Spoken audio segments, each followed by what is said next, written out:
Agora eu vou ter que conversar com esse trem aqui, que é o Zé Arbex, paciência, né? Que vocês gostam. Arbex, tudo bem com você? Mais ou menos, né? No que dá para Mais ou menos. abstrair. Temos muitas questões para atualizar com relação a Gaza, a Israel. Eu nem sei muito bem por onde começar, porque tem muita coisa. Tem o discurso do Guterres na ONU. Você sempre me alerta para uma certa virada, né? Alguma coisa que está prestes a virar. Dá um panorama geral para a gente começar a falar sobre Gaza nesse momento. José Bex Júnior. Bom, primeiro, obrigado mais uma vez, obrigado a todo mundo que está nos participando. Eu, antes de falar de Gaza, tenho um rápido comentário a fazer sobre o final do teu papo com o Miguel. Eu quero chamar a atenção o seguinte: a Patrícia Burit deu apoio ao Milei, mas ela representava uma coordenação de 3 partidos. Os outros 2 não deram, só ela deu. O Partido Radical não deu, o outro também, que esqueci o nome, também não deu. Então, não é assim. E como acho que foi você mesmo que falou, o pessoal... não, foi o Miguel que falou, a maioria dos eleitores da Patrícia Burit não suporta o Milei. Então, não existe uma transferência de votos. Não vai existir isso daí. Não, só essa observação. Sobre a questão de Gaza, eu queria chamar a atenção para 2 coisas que estão acontecendo nos Estados Unidos. A primeira é que está havendo uma ebulição muito forte em tudo quanto é campus universitário. Assim, as universidades estão em guerra. A imensa maioria em apoio aos palestinos, algumas fazendo barricadas para enfrentar a polícia. Você tem uma coisa fantástica que aconteceu outro dia. Você tem uma universidade que foi fundada por judeus progressistas, chamada Brandeis University, e a Brandeis se recusou a assinar uma carta condenando o Hamas por terrorismo. Se recusou, falou, não vamos assinar isso aí não. Uma universidade fundada por judeus progressistas. Quer dizer, você começa a ter uma coisa, uma ebulição que lembra muito as ebulições do movimento estudantil na época da Guerra do Vietnã, quando você tinha aquelas grandes manifestações pelo fim da Guerra do Vietnã. Dentro do Congresso dos Estados Unidos também está tendo uma grande movimentação, um monte de assessores de parlamentares pressionando os parlamentares para pedir imediatamente um cessar-fogo. A base do senador Sanders escreveu uma carta para o Sanders dizendo, olha, nós te apoiamos porque você é progressista, porque você tem compromisso com a democracia, você tem compromisso com os direitos humanos, e está na hora de você se pronunciar abertamente a favor de um cessar-fogo imediato. Porque até agora o Bernard Sanders não falou em cessar-fogo, né? Ele criticou o bombardeio, criticou Israel, falou que é inaceitável a morte de civis, mas não pediu um cessar-fogo. E agora, aliás, a assessoria dele, a assessoria de todos os senadores que têm um verniz progressista lá nos Estados Unidos, estão caminhando nesse sentido. Isso é uma coisa inédita, é uma coisa extremamente... Nunca aconteceu isso, desse jeito aí. Quer dizer, você está tendo uma pressão dentro do establishment mesmo, político dos Estados Unidos, no sentido de promover um cessar-fogo imediato. E eu estou prestando muita atenção também no New York Times, porque é a porta-voz, vamos dizer assim, liberal, de judeus liberais nos Estados Unidos. E o New York Times está abertamente, editorialmente, contra o que está acontecendo lá em Gaza. Embora no noticiário ele reze o Pai Nosso, quer dizer, no noticiário ele vai de acordo com a cartilha, qualificando o Hamas como terrorista e etc., dando aquelas manchetes horríveis e etc. Mas se você lê com atenção os principais articulistas, como Thomas Friedman, e as posições editoriais do New York Times, você vai ver ali uma fortíssima crítica a Israel. O Friedman está numa linha, já tem 3 artigos que ele escreveu, dizendo que Israel está, inclusive, marchando rumo ao suicídio. Ele falou, não tem país que consiga resistir a 6 frentes ao mesmo tempo. E aí ele vai listando as 6 frentes. A frente em Gaza, que é a resistência do Hamas, a frente árabe, que é a articulação dos países árabes em torno de Israel, a frente dentro de Israel, que é a crescente oposição àquilo que está acontecendo, a frente anti-Netanyahu, que é a oposição a Netanyahu, a frente europeia, que é o número de países europeus que estão cada vez mais manifestando abertamente o seu dissenso em relação àquilo que está acontecendo, e a frente ao Irã, que é o grande X da questão aí. E ele fala abertamente, escuta, não tem país que lute em 6 frentes ao mesmo tempo e vença. Não existe isso. Israel está condenado ao fracasso. O Thomas Friedman falando, que é o principal articulista do New York Times em relação ao Oriente Médio. E se você vê os últimos pronunciamentos do Biden, a coisa começa a mudar, né? O Biden hoje fala que é preciso ter uma solução humana para 2 estados, que o povo palestino merece dignidade, não sei o quê, piriporó. Quer dizer, tudo isso daí, dentro dos Estados Unidos... O Biden tá meio biruta de aeroporto, né? Cada hora ele fala uma coisa, né? Não, ele continua com apoio incondicional a Israel, ninguém pode ter a menor dúvida em relação a isso. Houve uma incursão de tropas de elite dos Estados Unidos na Palestina há 2 dias atrás, tropas de elite dos Estados Unidos, aquela Força Delta lá. Eu não sabia, na Cisjordânia? Não, em Gaza. Gaza? Em Gaza. E foram rechaçados. Então, isso aí está acontecendo, os Estados Unidos não tiraram o pé do acelerador nas operações, só que isso daí entra em flagrante contraste com a opinião pública e com aquilo que está acontecendo na base da sociedade dos Estados Unidos. Eu tenho lido aqui alguns informes, francamente, um sujeito passou lá, acho que foi em Minneapolis, ontem na rua, estava tendo uma manifestação pró-Palestina, o cara passou de carro, acho que ele gritou alguma coisa pró-Israel, os manifestantes foram atrás dele. O cara foram atrás dele para arrancar ele do carro. O cara saiu correndo, o cara teve que fugir. Prefeituras na Califórnia declarando apoio à Palestina, prefeituras na Califórnia. Quer dizer, então você tem um franco contraste aí entre os desejos do Pentágono e da indústria bélica dos Estados Unidos, que é de aumentar a guerra e aumentar armas, etc. e tal, e a opinião pública dentro dos próprios Estados Unidos, que é um negócio que está... Agora, os chefes de Estado europeus ainda não entenderam isso, né? Não, os chefes de Estado europeus estão rachados, estão bem rachados. A União Europeia foi obrigada a tirar uma resolução de consenso pedindo a formação imediata de corredores humanitários para levar assistência ao povo palestino em termos diplomaticamente fortes o suficiente para evitar o racha, porque você tinha uma porção da União Europeia bastante expressiva, exigindo que a terminologia fosse cessar-fogo imediatamente.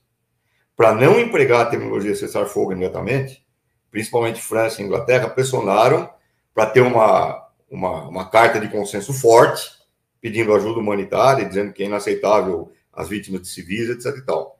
Isso aí está acontecendo porque tem um evidente racha entre a Ursula von der Leyen, lá, que é a presidente do Parlamento Europeu, e o Michel London, que é o presidente do Conselho Europeu. São 2 coisas diferentes. E o Michel London é francamente pró-cessar fogo imediatamente, etc. e tal, entrando em confronto direto com a Ursula. Quer dizer, não é assim. Não tem essa homogeneidade que a mídia... Eu disse isso porque a gente viu o Sunak, né, o premier britânico, e o Macron indo, né, fisicamente a Tel Aviv para prestar solidariedade e dizer palavras, né, de solidariedade a Netanyahu. O que eu acho que é quase que um suicídio para esses dois. Lógico. Né? Lógico, mas eles estão fazendo isso porque eles são obrigados a rezar, né? A rezar na Santa Cruz, né? Eu sou obrigado. Tanto o Macron quanto o outro lá. Explica para o público o que é rezar na Santa Cruz aqui. A União Europeia, os principais países da União Europeia, Inglaterra, França e Alemanha, não conseguem, não têm ousadia suficiente para se opor às determinações do imperialismo baseado em Washington. Quer dizer, isso aí você pode ver aonde? Principalmente a guerra da Ucrânia mostrou isso, quando a Inglaterra e principalmente a Alemanha foi uma política suicida de condenar o Putin, sabendo que isso daí implicaria restrições ao fornecimento de gás e petróleo, criaria uma turbulência econômica séria no mercado europeu e colocaria de novo o fantasma da guerra com a Rússia na ordem do dia. O Scholz até tentou, o primeiro-ministro alemão até tentou resistir e enviar tanques para a Ucrânia, tanques alemães. Mas o Biden falou, não, vai enviar sim. E aí o Putin soltou uma frase que foi uma frase muito forte. Ele falou, de novo, nós vamos ver em solo europeu tanques alemães contra os nossos tanques. Essa frase aí é o seguinte, né? É Segunda Guerra Mundial direto. Então, quer dizer, a União Europeia, ela tem uma posição subordinada aos Estados Unidos. Isso é evidente. Isso humilhante, né? Humilhante para a Europa. Humilhante. Agora, por outro lado, você tem uma ministra de Estado do governo espanhol exigindo que o Netanyahu seja julgado por crimes de guerra. O que eu estou querendo mostrar com tudo isso é o seguinte: não existe essa homogeneidade de apoio a Israel que a mídia sempre quer mostrar. Ao contrário. E o pronunciamento do Guterres, não é Gutierrez, viu? Muita gente fala Gutierrez. É Guterres o nome do cara, não é Gutierrez. O pronunciamento do Guterres é um sintoma, é uma demonstração disso, de que essa unanimidade não existe, muito ao contrário. Você teve 50 países dentro da ONU que fizeram uma carta, acho que antes de ontem, exigindo o fim das hostilidades, 50 países, o que não é brincadeira. Então, você tem uma dissensão, por quê? Porque o pessoal todo mundo está vendo que esse negócio está escalando. Não sei se você chegou a ver, divulgaram uma fotografia com as lideranças do Hezbollah, da Jihad Islâmica e do Hamas juntos numa sala, discutindo estratégias. Quer dizer, essa fotografia... Olha que eu fiz isso aí. Essa fotografia é para deixar todo mundo de cabelo em pé. O que me preocupa nessa história toda? Me preocupa nessa história toda, primeiro, existe um crescente antissemitismo no mundo. E isso é inaceitável. O antissemitismo tem que ser atacado. Nós não podemos compactuar com o antissemitismo. Existem muitos judeus que são contra o que está acontecendo ali em Gaza, que são a favor do povo palestino. Não se pode confundir judeu com sionista. E não se pode confundir judaísmo com o massacre que está acontecendo. Nós vimos as manifestações de judeus lá no Capitólio, lá em Washington, a favor dos palestinos. E essa foto aí. E, no entanto, o antissemitismo está crescendo no mundo inteiro.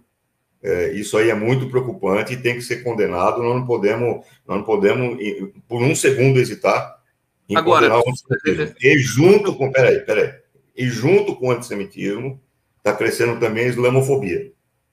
Quer dizer, você tem vários ataques a famílias islâmicas pelo mero fato de serem islâmicas. Em Illinois, um garoto foi assassinado por um senhor de 70 e tantos anos de idade, que era vizinho do garoto, que conviveu com a família, conhecia a família, conhecia o garoto, mas o cara estava tão envenenado pelo noticiário, tão envenenado pelo clima de ódio que está se disseminando pela mídia, ele foi lá e assassinou o garoto. Foi um crime de ódio contra um moleque lá em Illinois, porque ele era islâmico. É muito perigoso tudo isso. É muito perigoso, tanto o crescimento do antissemitismo quanto o crescimento da islamofobia. Nós não podemos, nem por um minuto, compactuar com isso. Fala. Olha só que importante essa análise do Arbex. Se alguém falasse isso, por exemplo, na ONU, né, com essa clareza que o Arbex, objetividade que o Arbex está falando aqui, né, a gente poderia avançar um pouco mais. Porque, assim, os efeitos colaterais disso, inclusive, Arbex, eu tenho não sei se eu estou errado, se eu estou achando que a gente vai ter um novo ciclo de terrorismo no planeta, se esse negócio avançar um pouco mais. Quer dizer, a própria Europa, né? A França fechando o aeroporto, não sei o quê, não sei o quê. Eu acho que o Netanyahu está deixando de herança isso. Mas olha, tem tanta coisa que eu quero perguntar para você hoje, para inclusive informar o nosso público aqui, que está sedento por informações de qualidade. Então, eu vou pedir, eu tenho muita coisa para te perguntar. Então, vamos pela ordem aqui, e eu vou trazer Peraí. Tem uma coisa que você não vai me perguntar e que eu acho extremamente importante, eu tenho que falar. Como assim? Como é que você sabe que eu não vou te perguntar? Eu tenho certeza que você não vai me perguntar e você vai confirmar que você não ia me perguntar sobre isso. Quero ver, então. O que é? Os conflitos lá em Gaza estão suscitando no Brasil um ponto de rearticulação do bolsonarismo e do fascismo brasileiro. As forças do fascismo brasileiro estão se rearticulando em torno da questão de Gaza, em torno da questão de qualificar o Hamas como terrorista e exigir que o governo Lula adote essa posição de qualificar o Hamas como terrorista. Isso aí está sendo um ponto de articulação das forças do fascistas no Brasil. E pior ainda, se você analisar o recente embate que teve entre o PT e a Embaixada de Israel no Brasil, você vai ver que a Embaixada de Israel no Brasil está se oferecendo para ser exatamente isso, um ponto de aglutinação anti-PT, contra o PT e contra a democracia e nazista. Isso aí se articula perfeitamente bem com uma coisa que eu falei várias vezes aqui nesse podcast aqui. Várias vezes. Eu cheguei até a encher o saco de quem viu o podcast, porque todo o programa começava assim. O Delgatti, no seu depoimento à CPI, disse que o presidente Lula o presidente Bolsonaro teria dito a ele, Delgatti, que um país estrangeiro estava espionando toda a comunicação do Xandão e de ministro do Supremo Tribunal Federal. O Delgatti afirmou isso na CPI. E eu começava todo o programa dizendo o seguinte: quem é o país estrangeiro que está fazendo isso? Quem é o país estrangeiro que está espionando? Quem é o país estrangeiro que está fornecendo tecnologia, instrumentos de espionagem? Isso aí tem que ser investigado. Eu falei isso umas 4, 5 vezes aqui no teu programa. E não aconteceu nada. O governo não investigou, não foi fundo, até que estourou agora esse negócio da BIM, que evidentemente está completamente vinculado a esse esquema de vigilância que é fornecido por quem? Por Israel. Então, eu acho o seguinte, na minha opinião, ou o governo Lula leva isso a sério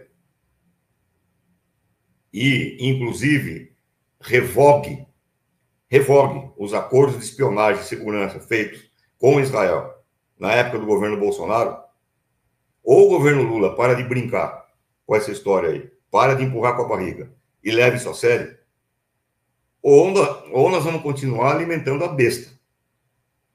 Não é brincadeira a inserção dos serviços de espionagem e segurança de Israel dentro do serviço de segurança brasileiro. E essa inserção é articuladora do neofascismo no Brasil. Então, essa guerra que está acontecendo lá em Gaza tem consequências imediatas para o Brasil. Esse é o primeiro ponto em relação ao Brasil, que eu sabia que você não ia perguntar, como de fato você não ia. O segundo ponto que você não ia perguntar é o seguinte: para quem acha que Gaza diz respeito a uma luta num lugar longínquo, lá no Oriente Médio, para quem acha isso, eu proponho que analise com cuidado algumas notícias que saíram nos últimos dias sobre a Amazônia. E notem que o governo autorizou exercícios militares com soldados dos Estados Unidos na Amazônia. 300 soldados dos Estados Unidos estão em manobras na Amazônia junto com o Exército Brasileiro. Se o experimento de Gaza for bem sucedido, isto é, se eles conseguirem expulsar a população de Gaza, anexar esses territórios, etc. e tal, isso mostra um modus operandi que pode perfeitamente bem ser aplicado à Amazônia. Ué, por que não? A Amazônia é rica em nióbio, A Amazônia é rica em diversidade, biodiversidade. A Amazônia é rica em água, que é uma das coisas mais preciosas e vai ser cada vez mais precioso para a humanidade nas próximas décadas. Ué, e vocês já viram os Estados Unidos entrarem militarmente em algum país e deixarem esse país de uma forma espontânea? Alguém já viu isso acontecer na história? Quando os caras metem a pata num país, eles ficam lá, meu amigo. Então, o que está acontecendo hoje é a ameaça à Amazônia, com a bênção do governo Lula. Com a bênção do governo Lula. O problema é o seguinte: Gaza é um experimento de ocupação territorial e colonial que, se der certo, vai ser amplamente utilizado pelo imperialismo cada vez mais. Não é por um acaso que Gaza está acontecendo justamente quando, lá na Ásia Central, os caras realizam a limpeza étnica de Nagorno-Karabakh, com a ajuda de Israel. As tropas do Azerbaijão que expulsaram os armênios do Alto Karabakh foram assessorados por Israel.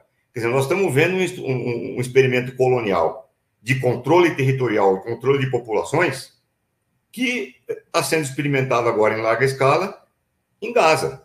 Então, quando nós estamos discutindo Gaza, não estamos discutindo um negócio lá longe, no Oriente Médio, nós estamos discutindo a Amazônia, meu amigo. Nós estamos discutindo Aliás, a Amazônia. por que não também discutindo crise de segurança no Rio de Janeiro, né?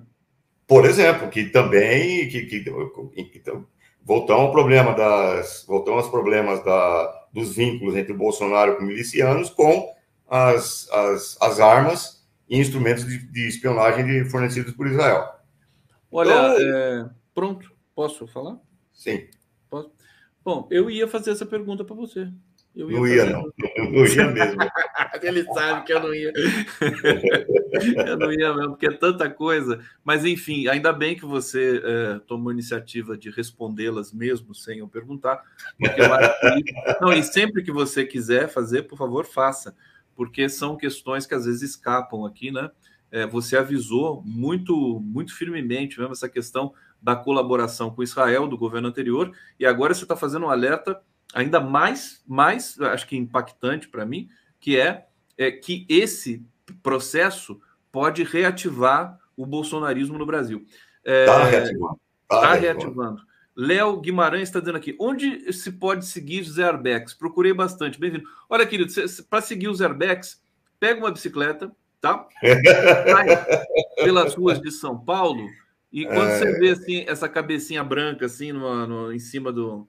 Sabe? Aí você segue. Porque o Arbex não tem rede. Já falei para você que as pessoas estão reclamando, pedir cadê o blog do Arbex, cadê o Twitter do Arbex, cadê o Instagram do Arbex? Eu acho que você tem que abrir, porque você, enfim, essas coisas que você manda para a gente pelo Zap, você podia mandar publicamente para o Brasil inteiro, meu filho. Todo mundo quer saber. Tá bom? Então, fica o apelo aqui para o Arbex abrir uma rede social. A Vivian ali está dizendo, casa comigo, Arbex. Sou ex-Brandês. Olha que legal, olha que legal. O que é ex-Brandês? Brandês é aquela universidade que eu falei para você. A universidade fundada por judeus liberais, etc. e tal, e que se recusou a assinar o negócio vai dar ciúme aqui no bate-papo. É uma fantástica, uma universidade fantástica. Todo mundo vai querer casar com o Arbex agora lá. É muito boa a Brandês. Vivian, olha aí, estão na base do Sanders, estão lutando muito. Boa. Estamos lutando muito. A Vivian está goleando aí. A Vivian está bem aqui. Obrigado, Vivian. Fernando, lamento você querer casar com o Arbex, porque não recomendo. Fernando Bai, Arthur Lira é frangote perto do Obama. Ele diz aqui, assim, na boa, como separar antissemita? Como separar antissemitismo do antisionismo? É simples, né? O Arbex pode precisar melhor aqui na sequência. Espera só um pouquinho. A Vivian, mais uma vez. E os navios chineses que levam água da Amazônia? Nem sei disso. Denise Lial, Arbex, cuidado. Militantes como você e eu, como eu e você, quando começa a pôr o dedo na ferida, são cancelados pelo PT. Mas o Arbex já foi cancelado pelo PT faz tempo, né, Arbex? Você não está nem ligando para isso, né? Tá aqui. Sabe Chux, Jefferson, Arbex, você tem algum estudo mais aprofundado sobre Vietnã? E, finalmente, Robson Bob Sobreiro, os Estados Unidos quer explorar a antiga civilização superior. Nossa, você viu que a seca na Amazônia, a seca histórica, chocante, revelou obras, né, monumentos de civilizações pré-colombianas, né, imagino eu. Fantástico aquilo lá, além de ser triste também, porque o Rio Negro, o Rio Tapajós estão assim numa baixa fantástica. O Arbex, você quer responder rapidamente todas essas questões aqui? Você quer comentar Não, todas rapidamente? não dá, todas não dá. Não, A primeira, vai de memória, o que você esqueceu eu trago de novo. a primeira é a seguinte: ninguém vai me ver andando de bike com cabeça branca, porque eu ando de capacete. Tá bom. Eu uso capacete. A segunda que é o seguinte: a diferença, Aliás, eu vou você insistir tá de nisso. capacete aqui, né? Você tá de capacete. Eu vou insistir nisso porque isso aqui é muito importante. A diferença entre antissemitismo e antisionismo e anti-Netanyahu, etc. e tal. O judaísmo tem um legado fundamental para a humanidade. Quando você fala em judaísmo, o legado do judaísmo, você está falando em Sigmund Freud, você está falando em Marx, você está falando em Rosa Luxemburgo, você está falando em Einstein, você está falando num legado humanista que não dá nem para ficar enumerando aqui, porque senão eu ficaria muito tempo aqui falando. Esse é o legado judeu, esse é o legado da humanidade, que tem que ser preservado, tem que ser defendido, tem que ser cultuado, porque esse é o nosso legado, é o legado civilizatório. E os judeus, que, em geral, que vivem a sua vida no dia a dia, como todo mundo, etc e tal, não tem nada a ver com o que está acontecendo ali, um bando de facínoras lá no governo de Israel, fazendo o que eles estão fazendo. Não dá para igualar essas coisas. É um negócio completamente maluco pretender igualar essas coisas aí. Não dá. Acontece que, por desinformação e por um clima de ódio que vai cegando as pessoas colocam um sinal. Israel igual judeu, igual matança de palestinos, igual não sei o quê. Não dá. Não dá. Isso é inaceitável, e assim como nós temos que condenar isso veementemente, nós também temos que condenar todas as formas de islamofobia, principalmente uma certa islamofobia disfarçada de feminismo, que usa a questão do véu como pretexto para atacar o Islã como se fosse uma religião do atraso, autoritária, não sei o quê, não sei o quê, não sei o quê. Não dá, a gente não pode aceitar, até porque o Islã ele foi sede na Andaluzia entre os séculos 9 por 800 anos. 800 anos que eles controlaram lá a Andaluzia. Eles foram sede de grandes conquistas civilizatórias. Inclusive, tem um monte de estudos, milhares de estudos mostrando que não haveria renascimento sem a contribuição dos sábios islâmicos. Não haveria. Todos os grandes luminares do renascimento beberam no Islã. Inclusive Dante, a Divina Comédia, todos os estudos. Leonardo da Vinci estudou lá, se inspirou nos estudos islâmicos, a astronomia, enfim, não dá. Então, nós temos que tomar muito cuidado com tudo isso. Bom, a segunda questão é sobre a disputa pela... Gente, a Amazônia tem um valor para a humanidade que é uma coisa impensável. Assim, você não consegue vislumbrar um futuro para a humanidade sem levar em consideração o significado da Amazônia. Tanto do ponto de vista do fornecimento de biodiversidade, de regulação térmica, etc., tal, como o fornecimento de água. Eu não sei se é a maioria que sabe, mas até 2050, mais da metade da população mundial não vai ter acesso à água potável. Não vai ter acesso à água potável. E na Amazônia, por exemplo, está o segundo maior, ou o primeiro maior. Eu não sei se é o primeiro ou o segundo. O primeiro maior... Aquíferos, tem dois. Não é tem só... o aquífero de... Agora você me... Alter do Chão. Alter do Chão. O aquífero de Alter do Chão, que compete em tamanho com o aquífero Guarani. Lá do aquífero Guarani. Então, isso daí vale... Não é que vale ouro. Isso aí é a vida da humanidade.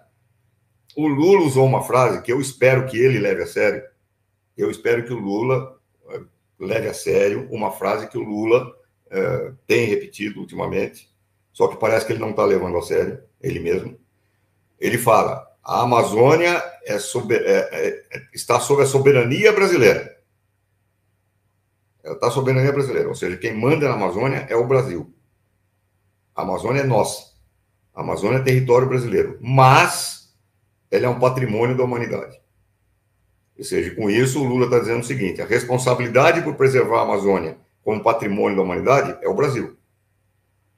Agora, essa frase está em total contradição com abrir a Amazônia para exercícios militares dos Estados Unidos. Não sei como juntar essas duas coisas. Então, pode concluir. Não, fala. Não, o seguinte, eu só queria acrescentar que do que você falou também sobre o processo ali de genocídio em Gaza está já influenciando o bolsonarismo e a extrema-direita no Brasil, de novo, com a chancela da mídia, de novo. Esse que é o detalhe, né? Porque as grandes veículos de comunicação, os grandes jornais, Arbex, meu Deus, você trabalhou na Folha de São Paulo. Olha o que a Folha de São Paulo está fazendo com a cobertura desse conflito. Quer dizer, acho que é pior do que do Iraque, quando você pediu demissão da Folha, porque você não aceitou. É terrível isso, né? Eu queria te perguntar o seguinte: a China daqui a pouco vai assumir a presidência do Conselho de Segurança da ONU. Eu tenho aqui, muito inocentemente, dito o seguinte: quando a China, né, se pronunciar fortemente sobre esse conflito, talvez a coisa comece a mudar. O que você pensa sobre isso? Não, ela já se pronunciou. Já se pronunciou. Disse, mas ela precisa ser mais forte, não? Você não acha? Ela já está dizendo que aquilo que está acontecendo é crime contra a humanidade. A China já falou isso. Ela já falou isso e já deu o recado. Ela pode mudar esse jogo, Alex? Não é? Ela pode mudar esse jogo de força? A China? Não, a coisa não é automática, assim, porque o problema é o seguinte: uma entrada para valer na China, com movimentação de tropas, etc. e tal, aponta para a Terceira Guerra Mundial. Isso não é uma decisão trivial. Isso não é uma coisa assim que então, na minha opinião, isso é minha avaliação. Isso é minha avaliação. Pode estar errada, pode estar certo, não sei o quê. A minha avaliação é a seguinte: os israelenses vão começar a incursão por terra, eles vão fazer isso, embora exista um racha muito grande dentro do alto comando militar de Israel. E isso aí quem está falando não é porque o Arbex é muito bem informado e tem fontes no governo Netanyahu.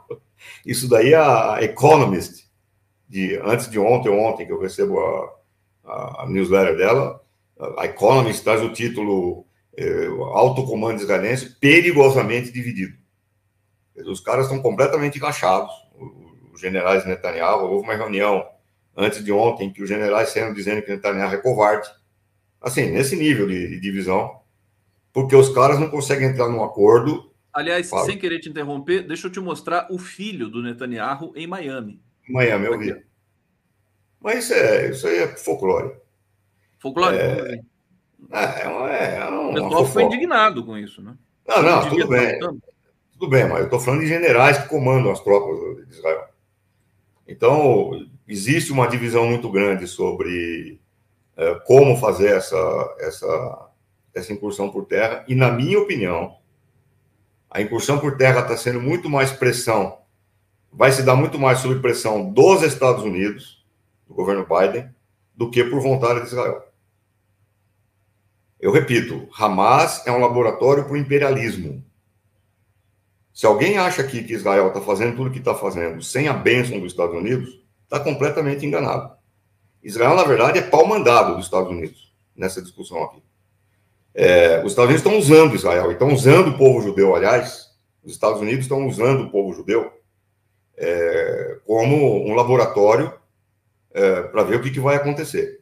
Isso fui eu que falei, hein? Por favor, dá o crédito também. Bom, eu perco a... Então, se isso daí, se a coisa acontecer do jeito que eu acho que vai acontecer, vão começar a morrer soldados israelenses às pencas. Aquilo que já está acontecendo dentro de Israel, que é a paciência do povo com Netanyahu, vai se esgotar completamente. E isso daí vai produzir manifestações de massa contra o Netanyahu, É isso que eu acho que vai acontecer. Isso já está acontecendo, né? Mais ou menos, em massa não. Então, mais ou menos acontecendo.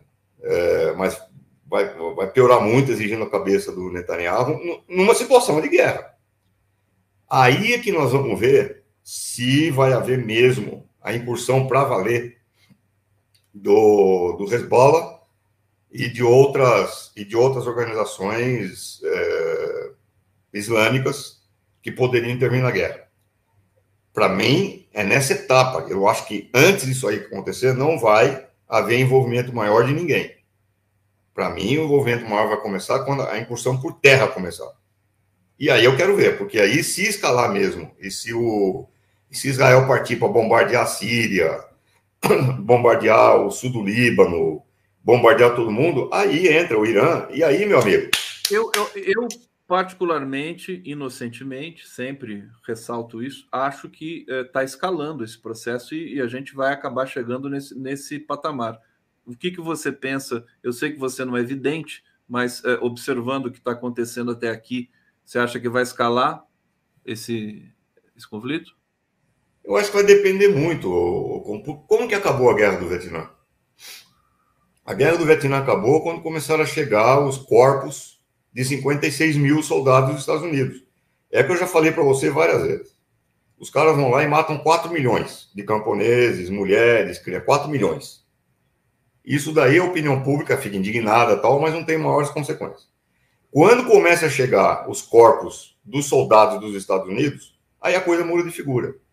Porque aí as famílias dos Estados Unidos começam a ir para a rua e falam: por que nossos filhos estão morrendo, etc, tal, etc, tal. Então, na minha opinião, esse quadro vai ficar claro quando começar as incursões por terra e começar a haver mortes. Não começa nunca, né?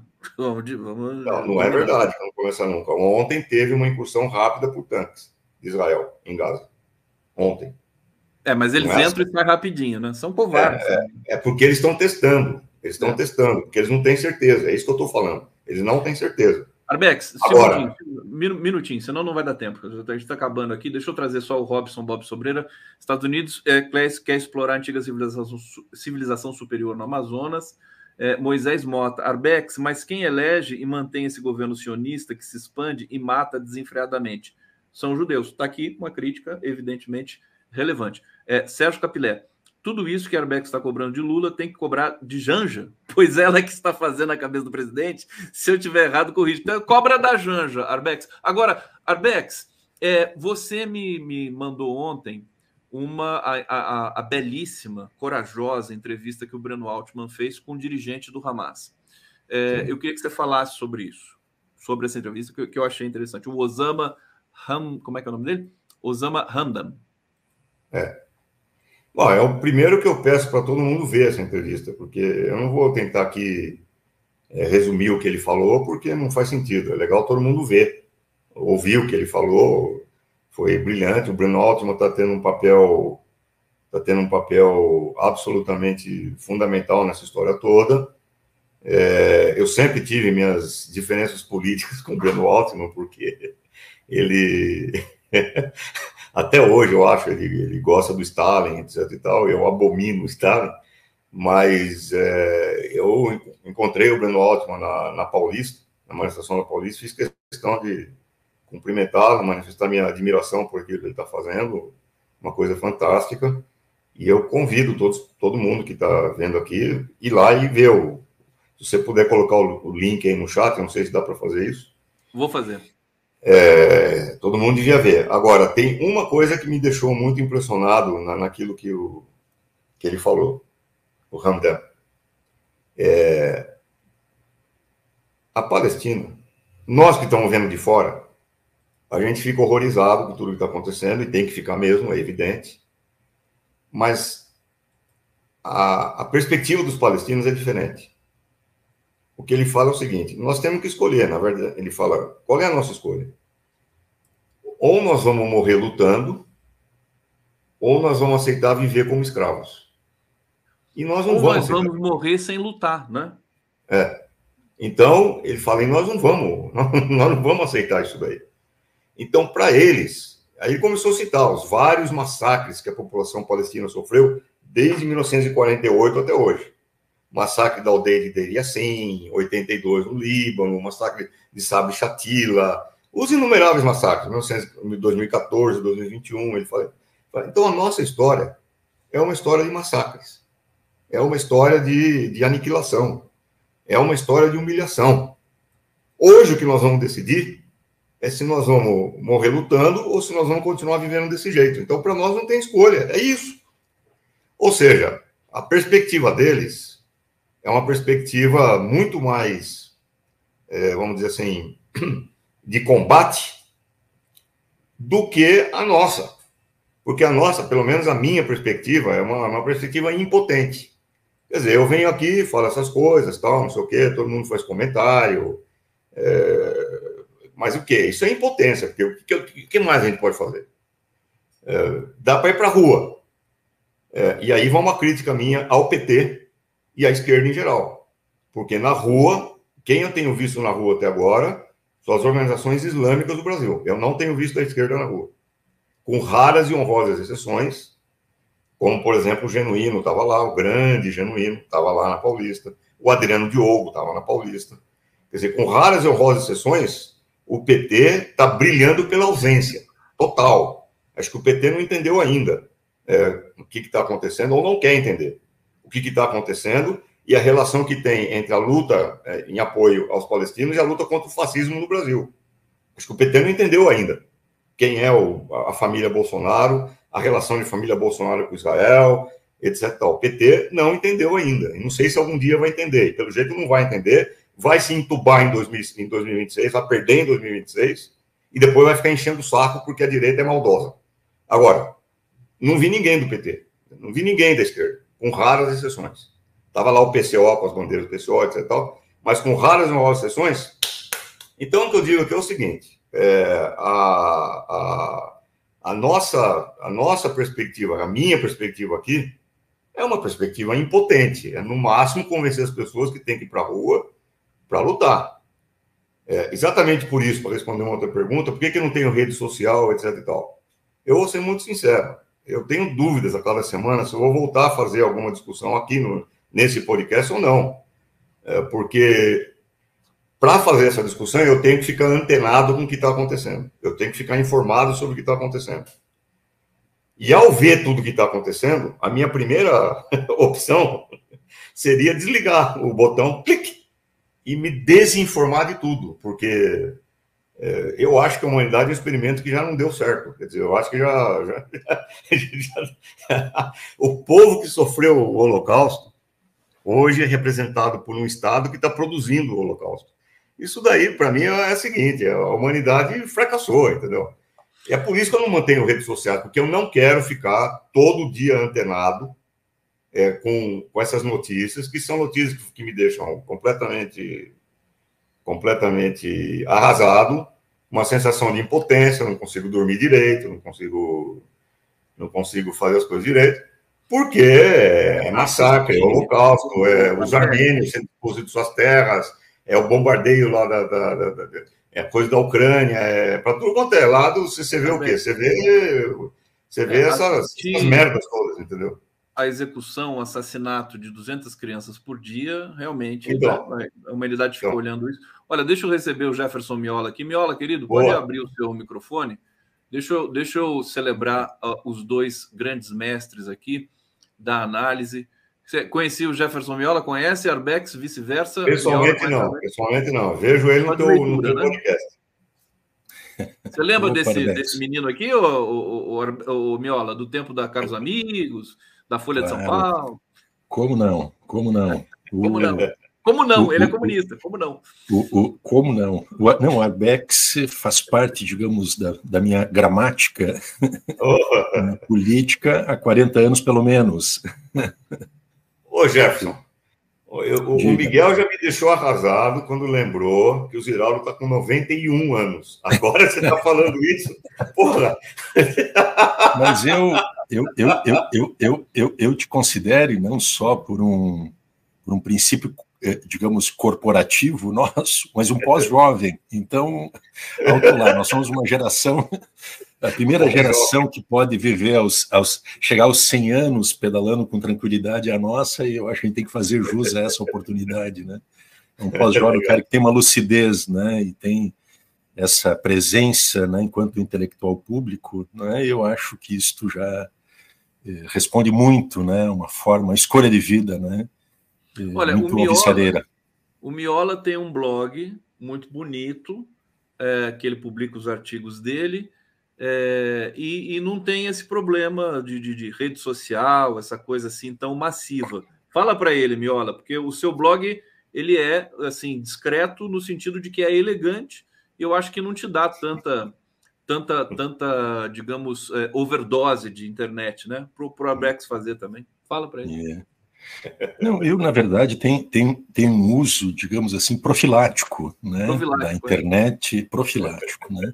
Eu tenho, na verdade, meu blog, que é uma espécie de um repositório. Até eu tinha uma experiência anterior que era não só de publicações próprias, mas também esse é um repositório de textos e artigos de fundo sobre a conjuntura e também análise mais estratégicas e estruturais. E tenho só um blog que é uma espécie desse repositório, viu, Arbex? Agora, eu também te ouvi um pouco aqui, né, eu sou um pouco, digamos, cuidadoso, né, meticuloso em relação a essa interação com as redes. Da mesma maneira, eu uso as redes, né, de forma mais, digamos, funcional do que como espaço de interação social, né, e percebo, e mesmo vale para o grupo do WhatsApp, que é algo Miola curioso também. Usa muito bem o Facebook, eu gosto muito do Facebook do Miola, ele coloca ali denúncias, reflexões curtas, acho que é a cara do Arbex, mas o bicho é teimoso, vou fazer.